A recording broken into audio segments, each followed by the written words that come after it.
Voilà 24 heures que l'iPhone 6 et l'Apple Watch ont été annoncés. Après la surprise viennent les moqueries évidemment. L'iPhone 6 fait concurrence à un Android de 2012, l'Apple Watch va se planter comme les autres, bref, comme chaque année. Nous allons parler de l'Apple Watch, mais on préfère vous donner de vraies infos plutôt que de se moquer, c'est pas du tout notre genre. Bonjour à tous, nous sommes le jeudi 11 septembre 2014 et c'est le Fresh News du jour, c'est parti. This is funky fresh. This is funky fresh. Think about a mustard pack and grab your double cheese and fries. On s'en doutait un peu depuis le rachat de Microsoft, mais la marque Nokia va disparaître, c'est confirmé, et selon un document interne de Microsoft, cette disparition est programmée pour la fin de l'année. Les prochains smartphones seraient ainsi nommés Microsoft Lumia, et ce dès le mois de décembre. Plus étonnant, Microsoft aurait également décidé de tuer la marque Windows Phone. Ainsi, on ne parlerait plus que de Windows pour faire référence au système d'exploitation installé sur les mobiles de Microsoft. Et si vous êtes attentif, vous pouvez déjà le remarquer, puisque toutes les vidéos de promo des Lumia 930, 830 et 730, mais aussi du HTC One M8 sous Windows Phone, ne mentionne plus la marque Windows Phone mais seulement Windows. Certains diront que c'est la fin d'une époque, mais c'est dans la logique de Microsoft. La compagnie de Redmond souhaite en effet uniformiser le nom de ses systèmes d'exploitation, quelle que soit la plateforme. Alors au revoir Windows Phone et au revoir Nokia Lumia.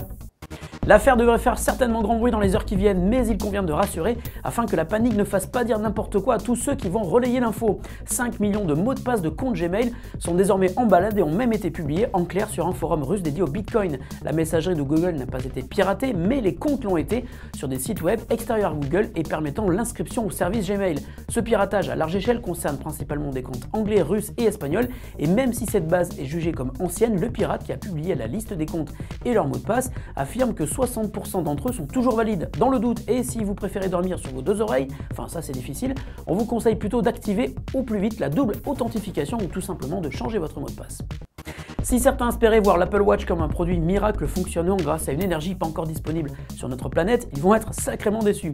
La montre de Apple sera fabriquée comme tous ses concurrents en Chine et fera face aux mêmes désagréments que les autres. Si l'on félicite Apple pour avoir prévu une montre pour femmes, une montre pour hommes et même une déclinaison pour sportifs, il est en revanche difficile d'en savoir plus sur l'un des points majeurs qui est en effet le talon d'Achille des montres connectées, l'autonomie. Selon le site Recode, l'autonomie de l'Apple Watch ne dépasserait pas une journée. Le site avance l'info en citant un employé de Apple.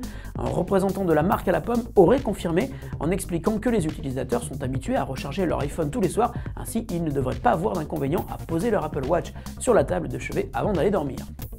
Et la question du jour nous vient de Monsieur Piloudis qui nous demande quand sortira Android L et est-ce que le Moto G premier du nom sera compatible. Bonjour Monsieur Piloudis, très joli nom. Voilà une question qui tombe au bon moment puisque de nouvelles croustillantes nous sont arrivées cette semaine à ce sujet.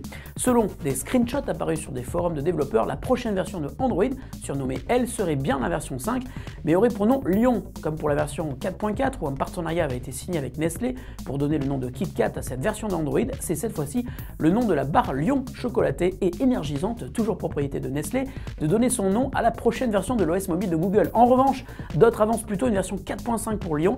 Il pourrait s'agir d'une version, dans ce cas, plus mineure. Rien n'est encore sûr. Quant au Moto G, en revanche, oui, là c'est confirmé. Depuis le mois de juin par Motorola, le mobile sera bien compatible et ce dans les 3 mois qui suivront le jour de la sortie de l'OS. Fresh News, c'est fini pour aujourd'hui. Attention, pas d'émission demain. Je peux pas, j'ai piscine. Alors je vous laisse entre les mains expertes de Sylvain. Il faut juste qu'il ne serre pas trop fort, sinon vous allez avoir très mal. Vous devriez voir la taille des mains de Sylvain. Salut à tous, à lundi, bon week-end et bonne journée.